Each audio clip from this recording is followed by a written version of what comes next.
Members, I rise to honor the life and the work of James Raymond Bell, a visionary leader and an advocate within the American juvenile justice system. Jimmy Bell was born on March 5th, 1954, and he passed away on April 3rd, 2025 at the age of 71. James was born in a segregated hospital in South Carolina. His family moved to Southern California during the Great Migration in the 60s.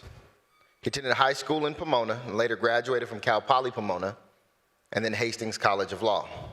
James worked for 2 decades at the Youth Law Center in San Francisco, where he worked alongside the Juvenile Law Center on profound cases and projects impacting the lives of disproportionately Black and brown children caught up in the system.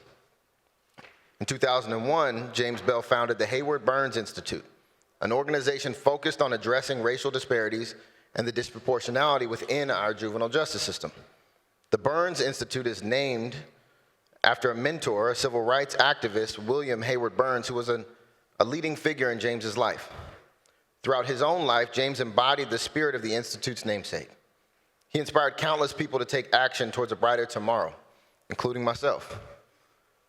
Under Jimmy's leadership, the Burns Institute partnered with over 200 counties in 23 different states focused on improving the conditions of life for children caught in our juvenile justice system.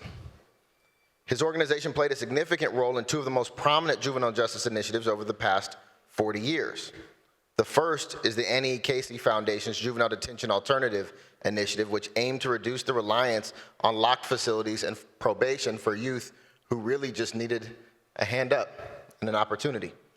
The second is the MacArthur Foundation's Model for Change, which had substantial investments in research on adolescent development and comprehensive reforms in the juvenile justice system. His advocacy aimed to achieve equality and justice for all of our kids, especially for the children who are disenfranchised by other systemic failures that seem to correlate strongly with their race and their socioeconomic status. The last thing I did before I came to office was work on a project with James Bell.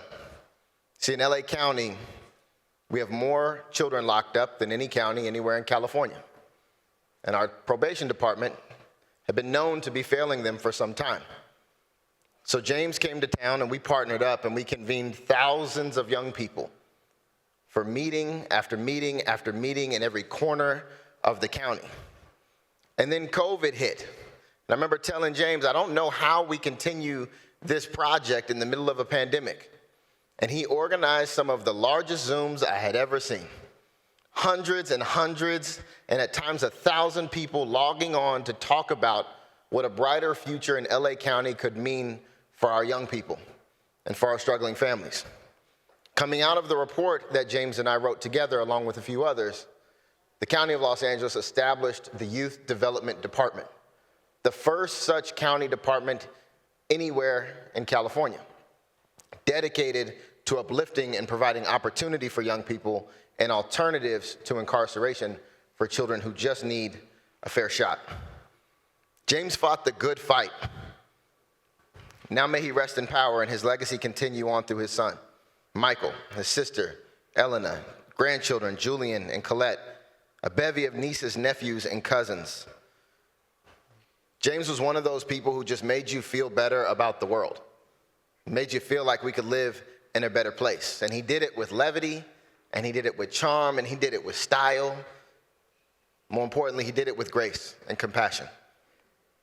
Colleagues, please join me in adjourning today's session in the honor of the great James Raymond Bell.